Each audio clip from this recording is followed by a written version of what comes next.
નમસ્કાર મિત્રો, આજે 15મી ઓગસ્ટ 2025 ભારતની આઝાદીનો 79મો સ્વાતંત્ર્ય દિવસ.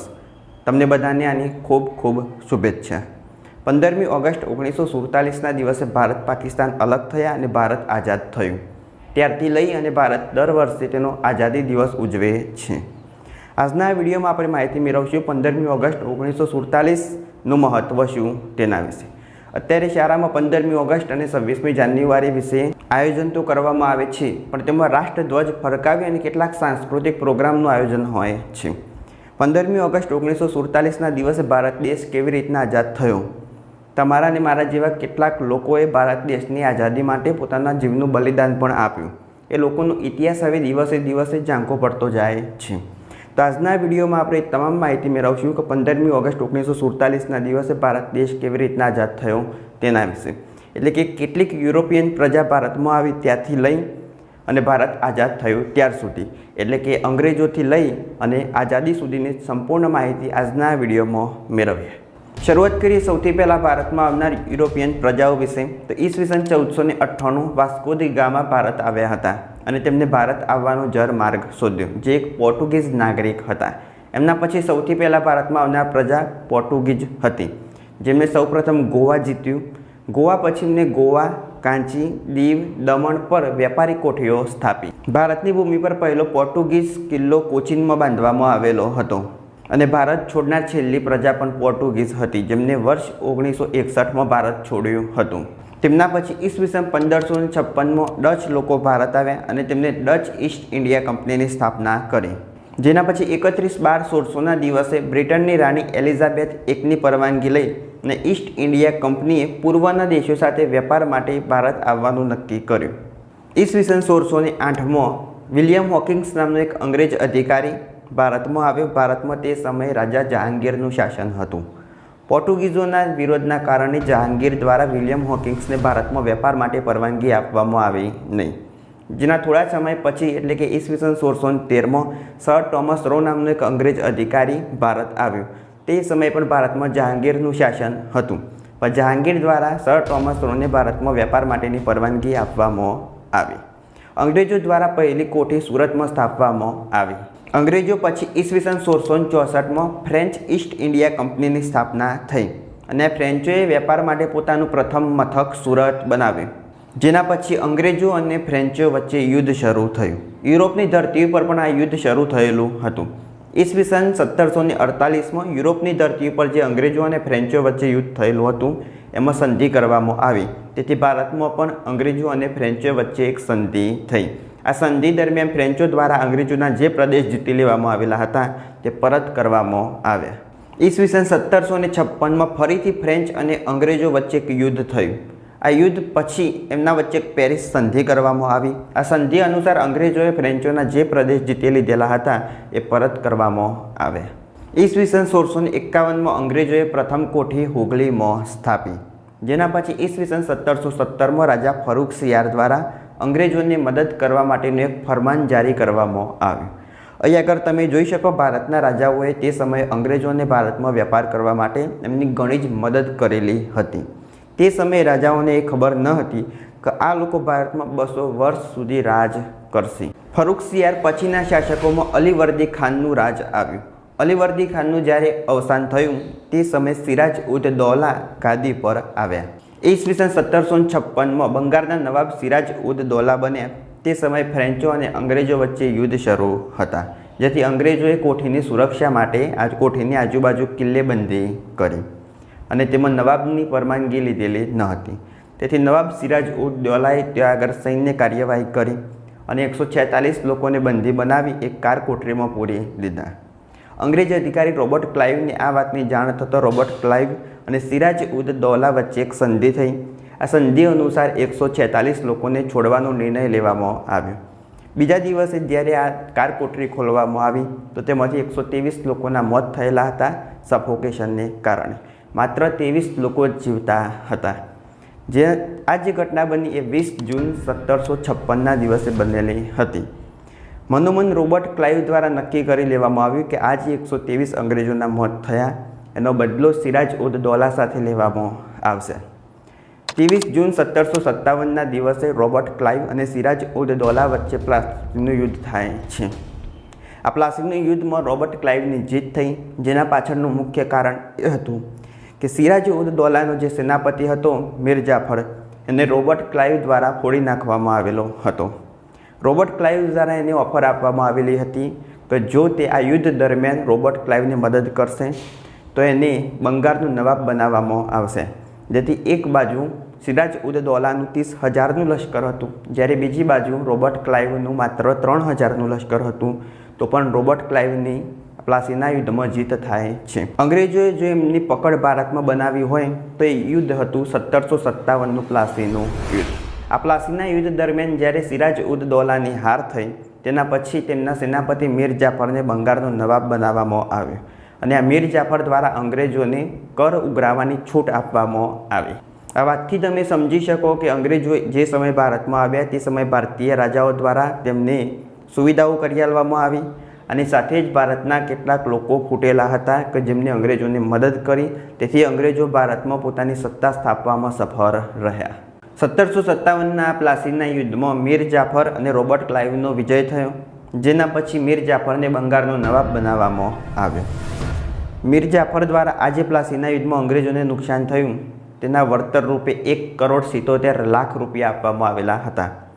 અંગ્રેજો દ્વારા આ જે રૂપિયા હતા એ સેનાને મજબૂત બનાવવા માટે ખર્ચવામાં આવ્યા. મીર જાફર એટલો મહત્વાકાંક્ષી હતો કે અંગ્રેજોએ જે ધારેલું હતું એ તેમની પાસેથી ઉખાડી શકાય એવું હતું નહીં. તેથી મીર જાફરને ગાદી પરથી દૂર કરી એના જમાઈ મીર કાસિમને ગાદી પર બેસાડવામાં આવ્યો. પણ મીર કાસિમ તો મીર જાફર કરતો પણ વધારે મહત્વાકાંક્ષી હતો.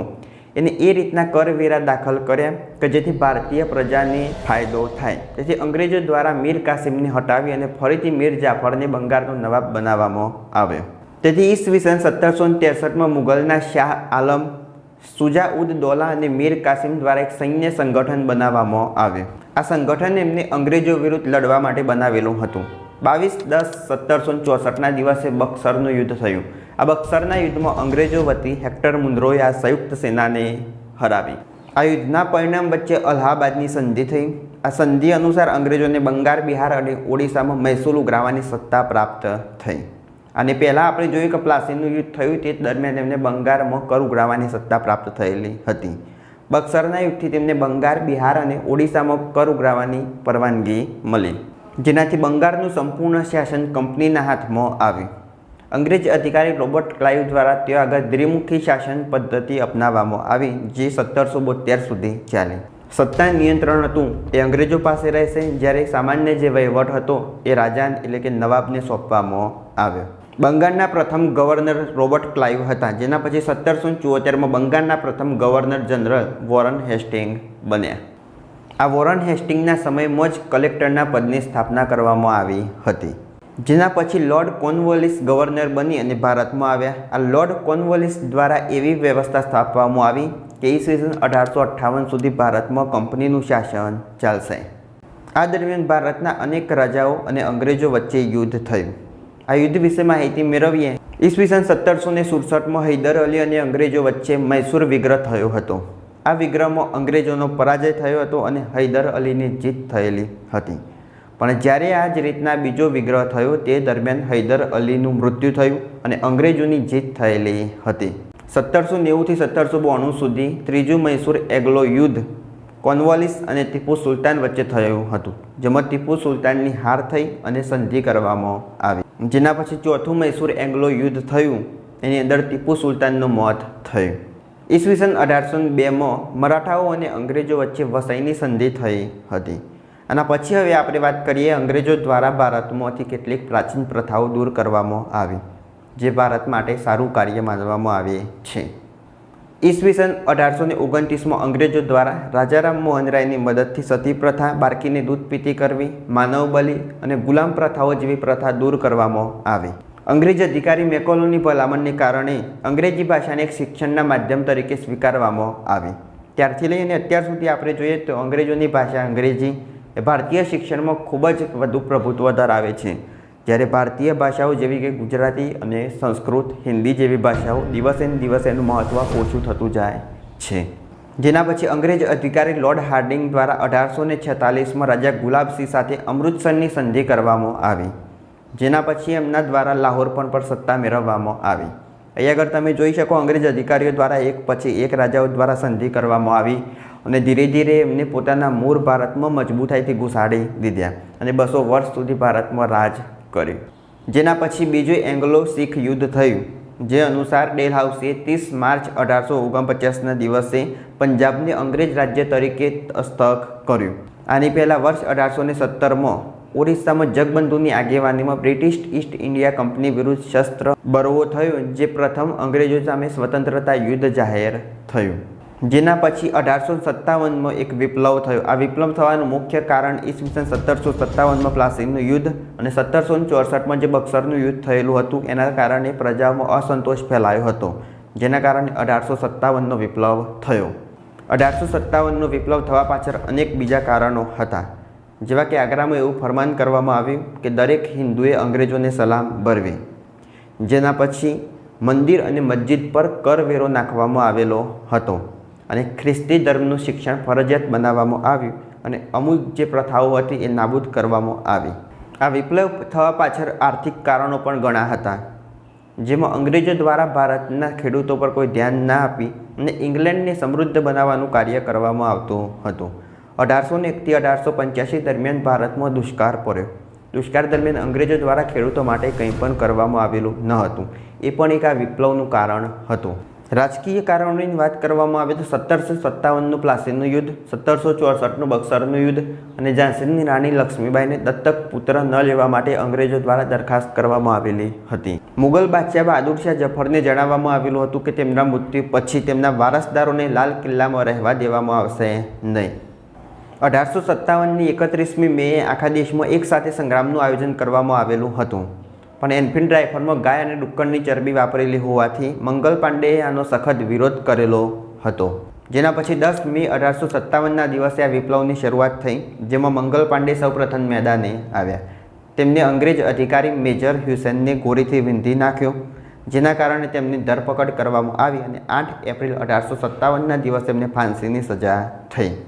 આમ 1857ના વિપ્લવમાં પ્રથમ શહીદ મંગલ પાંડે હતા। ગુજરાતમાં 1857ના વિપ્લવની શરૂઆત અમદાવાદમાં 7મી લશ્કરી ટુકડીથી જૂન 1857માં થઈ। ખેડામાં ગરબડદાસ મુખીના આગેવાનીમાં પણ આ સંગ્રામ થયો હતો। ઉત્તર ગુજરાતમાં પણ ઘણી જગ્યાએ આ સંગ્રામ થયેલો હતો। અમદાવાદમાં 7મી ટુકડી દ્વારા આનો ઉશ્કેરાટ ખૂબ વધી ગયેલો હતો। અંગ્રેજ અધિકારી રોબર્ટ ક્લાઇવ દ્વારા તેને સંપૂર્ણપણે દબાવી દેવામાં આવ્યો।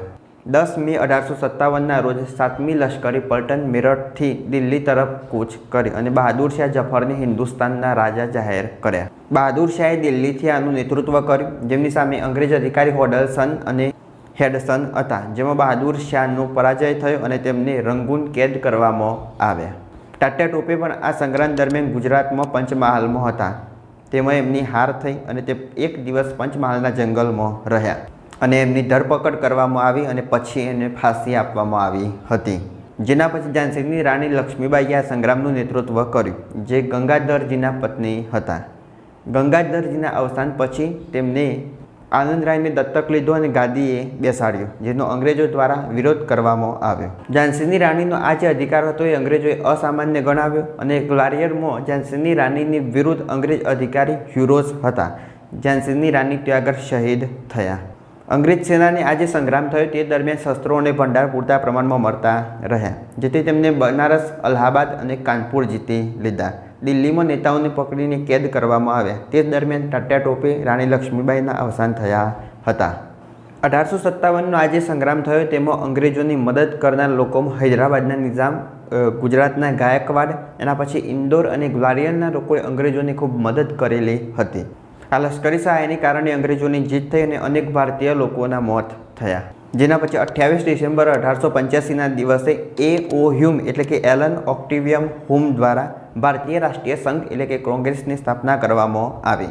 ઈસવીસન 1907માં સુરતમાં જ્યારે કોંગ્રેસનું અધિવેશન ભરાયું તે સમયે જહાલવાદી અને મવારવાદી એમ બે ફાંટા અલગ પડ્યા। જહાલવાદી એટલે એ લોકો એવું સમજતા હતા કે અંગ્રેજો સામે એમની જ ભાષામાં જવાબ આપી તો જ આઝાદી જલ્દી મળશે, જ્યારે મવારવાદીમાં એ લોકોનો સમાવેશ થતો કે જે શાંતિથી અહિંસાનો ઉપયોગ કરી અને યુદ્ધ લડવાવાળા હતા। જહાલવાદી નેતાઓમાં લાલ બાલ અને પાલનો સમાવેશ થતો હતો, એટલે કે લાલા લજપતરાય, બિપિનચંદ્ર પાલ અને બાળ ગંગાધર તિલક તથા અરવિંદ ઘોષ. જ્યારે મવારવાદી નેતાઓમાં દાદાભાઈ નવરોજી, ગોપાલકૃષ્ણ ગોખલે, ફિરોઝ શાહ અને સુરેન્દ્રનાથ બેનર્જીનો સમાવેશ થતો હતો. પણ આ બંનેનો ઉદ્દેશ એક જ હતો, જહાલવાદી અને મવારવાદી નેતાઓ દ્વારા અંગ્રેજોને કોઈપણ પરિસ્થિતિમાં રોકવા. ઈસવીસન 1905માં અંગ્રેજ અધિકારી લોર્ડ કર્ઝન દ્વારા બંગાળના ભાગલા પાડવામાં આવ્યા, જે અત્યારનું બાંગ્લાદેશ, પશ્ચિમ બંગાળ, બિહાર અને ઓડિશાથી બનેલું હતું.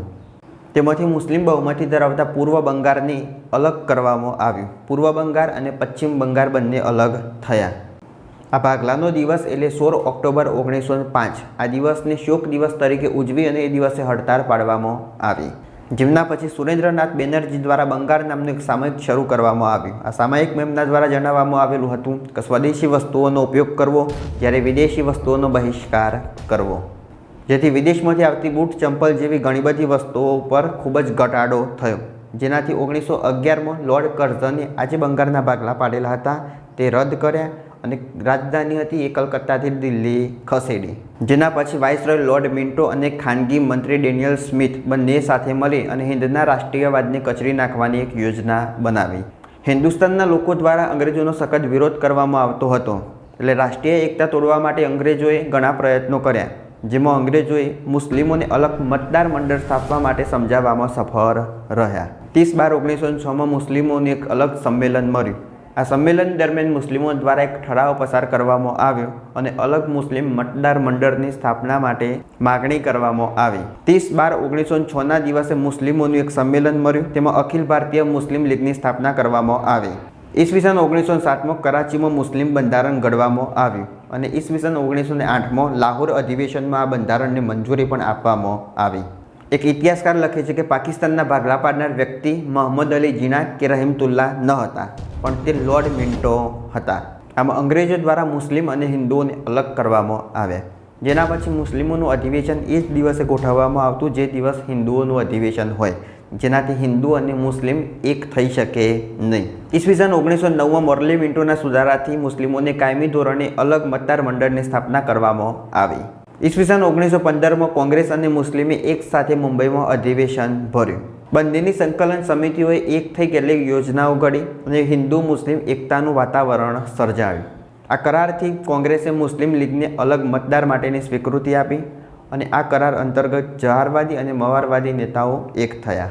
ભારતની આઝાદીમાં ભાગ લેનાર કેટલાક મહત્ત્વના ક્રાંતિકારીઓ વિશે માહિતી મેળવીએ તો વાસુદેવ બળવંત ફડકે, જેને સૌપ્રથમ ક્રાંતિકારી પ્રવૃત્તિઓની શરૂઆત કરેલી હતી, તેમને પ્રતિજ્ઞા લીધેલી હતી કે જ્યાર સુધી ભારતને ગુલામીમાંથી આઝાદ ન કરાવું ત્યાર સુધી કપાળ પર ચંદન લગાવીશ નહીં અને કેશ કર્તન પણ કરાવીશ નહીં. તેઓ શસ્ત્રોની તાલીમ અને બંદૂકો ચલાવવાની તાલીમ આપતા હતા. તેમનું અવસાન ઈસવીસન 1883માં એડન થયું હતું. બીજા ક્રાંતિકારીની વાત કરીએ તે છે વીર સાવરકર, જેમને 1857ના વિપ્લવનું પુસ્તક લખેલું હતું, જે વિશ્વમાં પ્રકાશન થાય તેના પહેલાં જ તેના પર પ્રતિબંધ લગાવવામાં આવેલો હતો. અંગ્રેજ અધિકારીની હત્યાના પ્રયાસમાં વીર સાવરકરને આજીવન કેદની સજાના ભાગરૂપે અંદબાર જેલમાં મોકલવામાં આવેલા હતા. 26 ફેબ્રુઆરી 1967ના દિવસે વીર સાવરકર મુંબઈ ખાતે મૃત્યુ પામ્યા. આગળના ક્રાંતિકારીની વાત કરીએ તો તે છે ખુદીરામ બોઝ. 30 એપ્રિલ 1908ના દિવસે ખુદીરામ બોઝ અને પ્રફુલ્લ ચાકી દ્વારા ન્યાયાધીશ કિંગફોર્ડની હત્યા કરવા માટે તેમની ઘોડાગાડી પર બોમ્બ ફેંકવામાં આવ્યો, પણ તે બચી ગયા અને જે 2 અંગ્રેજ સ્ત્રીઓ હતી એમના મૃત્યુ થયા. આ આરોપસર એમની ધરપકડ કરવામાં આવી અને 11 ઓગસ્ટ 1908ના દિવસે 19 વયની વયે તેમને ફાંસી આપવામાં આવી. આગળના ક્રાંતિકારીની વાત કરીએ તો રામપ્રસાદ બિસ્મિલ, જેમને કાકોરી ટ્રેન ગાર્ડને સફળ બનાવવા માટે ખૂબ પ્રયત્નો કરેલા હતા. કાકોરી ટ્રેન ગાર્ડ એટલે કે અંગ્રેજોના સમયમાં સરકારી માલસામાનને લઈ જતી એક ટ્રેનને લૂંટવામાં આવેલી હતી. આ કેસમાં અશફાઉલ્લા ખાં, રામપ્રસાદ બિસ્મિલ, ઠાકુર રોશનસિંહ અને રાજેન્દ્ર લાહોરીને ડિસેમ્બર 1927ના દિવસે ફાંસી આપવામાં આવી. આગળ વાત કરીએ ચંદ્રશેખર આઝાદ વિશે. ચંદ્રશેખર આઝાદનું મૂળ નામ ચંદ્રશેખર સીતારામ આઝાદ હતું. અસહકારની ચળવળ દરમિયાન જ્યારે ચંદ્રશેખર આઝાદની ધરપકડ કરવામાં આવી અને કોર્ટમાં ન્યાયાધીશ સામે જ્યારે પેશ કરવામાં આવ્યા ત્યારે તેમનું નામ આઝાદ ગણાવ્યું હતું. એમના પિતાનું નામ સ્વાધીનતા અને એમનું ઘર, જેનું નામ જેલખાનું તરીકે દર્શાવ્યું હતું. ત્યારથી જ તેમને આઝાદ તરીકે ઓળખવામાં આવે છે. ચંદ્રશેખર આઝાદે આગળ આપણે જે વાત કરી કાકોરી ટ્રેન ષડયંત્ર વિશે, તેમાં પણ ભાગ લીધેલો હતો. જ્યારે 27 જાન્યુઆરી 1931ના દિવસે અલ્હાબાદ આલ્ફ્રેડ બાગમાં જ્યારે પોલીસ દળો દ્વારા એમને ઘેરી લેવામાં આવ્યા ત્યારે એમને પોતાની જ પિસ્તોલથી શહીદી વહોરી. ચંદ્રશેખર આઝાદ દ્વારા એક પ્રતિજ્ઞા લેવામાં આવેલી હતી કે હું જીવતે જીવ ક્યારેય અંગ્રેજ સરકારના હાથે પકડાઈશ નહીં, જેના કારણે એમને પોતે જ શહીદી વહોરી હતી. 18 એપ્રિલ 1928ના દિવસે બટુકેશ્વર દત્ત અને ભગતસિંહ દ્વારા દિલ્હીની વડી ધારાસભામાં બોમ્બ ફેંકવામાં આવ્યો હતો.